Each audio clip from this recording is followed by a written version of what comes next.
ঘৰটো কেনেকুৱা লাগিছে গাইজ 1 লাখ টকাত এনেকুৱা ঘৰ সঁচাকৈ আচৰিত আৰু আপোনালোকে সপোনৰ ঘৰখন বনাম বুলি ভাবি আছে নেকি কম পইচা তেতিয়াহ'লে মোৰ পিছত আছে এয়া ঘৰ চাওকচোন বাৰু কি ধুনীয়া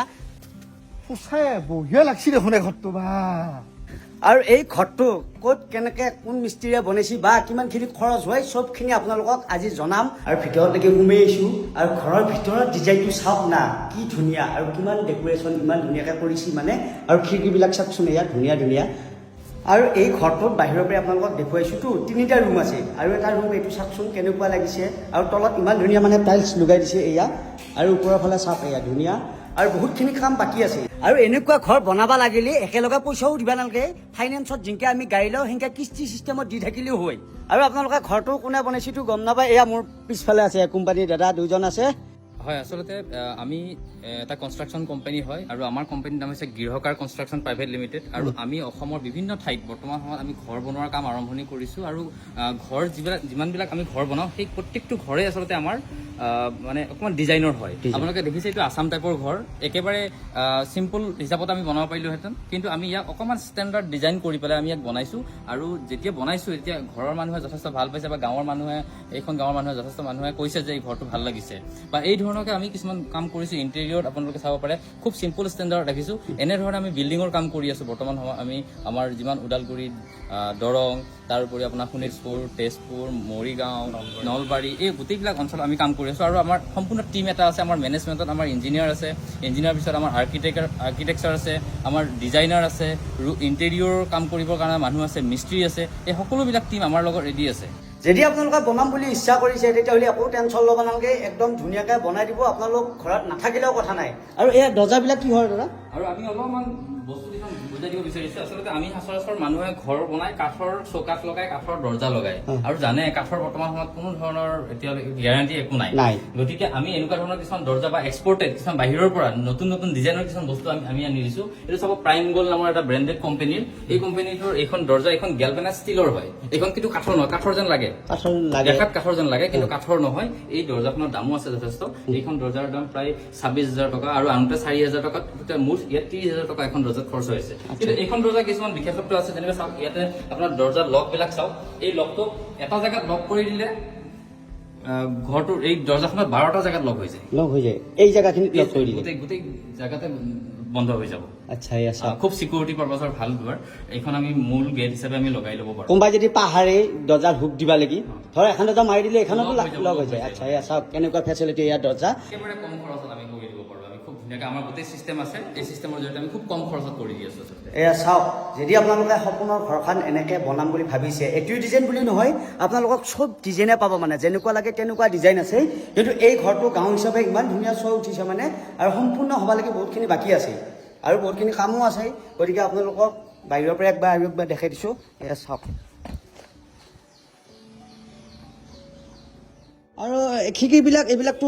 হেৰিৰ পাকাৰ নহয় আচলতে এই খিৰিকীখনৰ নাম হৈছে ইউপিভিচি খিৰিকী বুলি কওঁ আৰু ইয়াত যিটো গ্লাছ লগা হৈছে এইটো টাফ এণ্ড গ্লাছ লগা হৈছে আমি নন ব্ৰেকেবল কৰিব পাৰোঁ তেনেকুৱা ধৰণৰ আপোনাৰ গাড়ীৰ গ্লাছবিলাক থাকে টাফ এণ্ড ঠিক তেনেকুৱা ধৰণৰ গ্লাছ লগাব পাৰোঁ ইয়াৰ ভিতৰত গ্ৰিল ফিটিং হৈ যাব অকণমান কাম বাকী আছে আৰু এই গ্ৰিল আমি ফিটিং কৰি দিম ভিতৰত আৰু ইয়াক আমি ক্লিয়াৰ গ্লাছত ৰাখিছোঁ যাতে ভিতৰৰ পৰ্দাখন দেখি পায় বাহিৰৰ পৰা এটা ভাল লুকছ আহে মানে ষ্টেণ্ডাৰ্ড লুকছ এটা আহে আৰু এয়া চাওক এইখন আৰু এইখন দৰ্জাখন হৈছে WPC বুলি কয় বেলেগ বেলেগ ঘৰটোত লগাই দেখুৱাইছোঁ মানুহক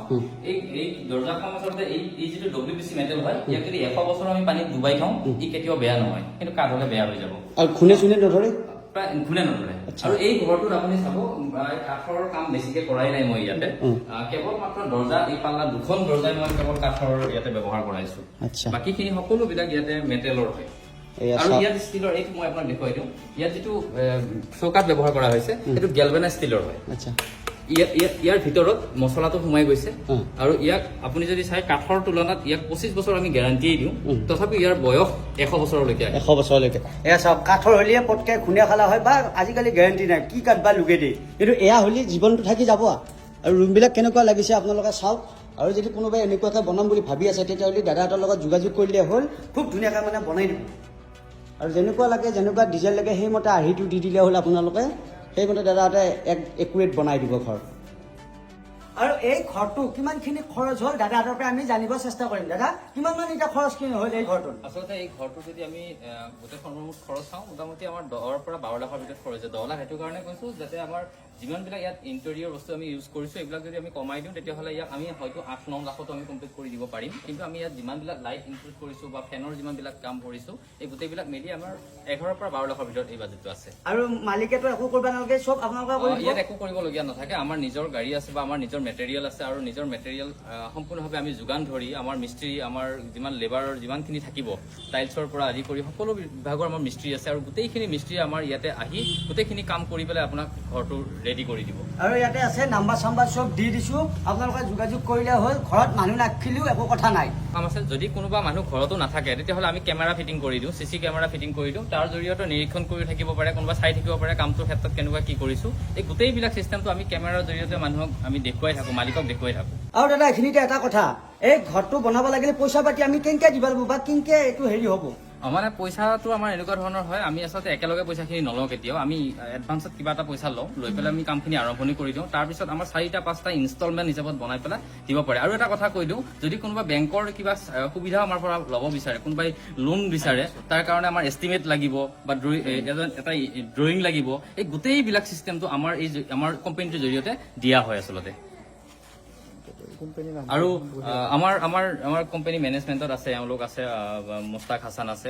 আৰু এওঁ চিভিলৰ চাইডটো চাই গোটেইবিলাক কেনেকে ধৰণৰ বনিব মিস্ত্ৰী গোটেই গাইড কৰাৰ কামখিনি এওঁলোকে কৰে। আৰু এনেকে আমাৰ গোটেই ইণ্টেৰিয়ৰ বা আমাৰ আৰ্কিটেকচাৰ বা আমাৰ মিস্ত্ৰীৰ টিম এটা গোটেই এইখিনি বস্তু আমাৰ লগত জড়িত হৈ আছে। গতিকে কোনো মানুহে চিন্তা কৰাৰ প্ৰয়োজন নাই, যিহেতু মানুহ ব্যস্ত হৈ থাকে বৰ্তমান সময়ত। গতিকে সেই ব্যস্ততাৰ মাজতে এটা সপোনৰ ঘৰ বা ধুনীয়া ঘৰ এটা বনাব যদি বিচাৰে তেন্তে গৃহকাৰ কনষ্ট্ৰাকশ্যনত যোগাযোগ কৰিব পাৰে, এবাৰ কৰি চাব পাৰে, তেতিয়া আপোনালোকে নিশ্চয় আমাক বুজি পাব। ধন্যবাদ।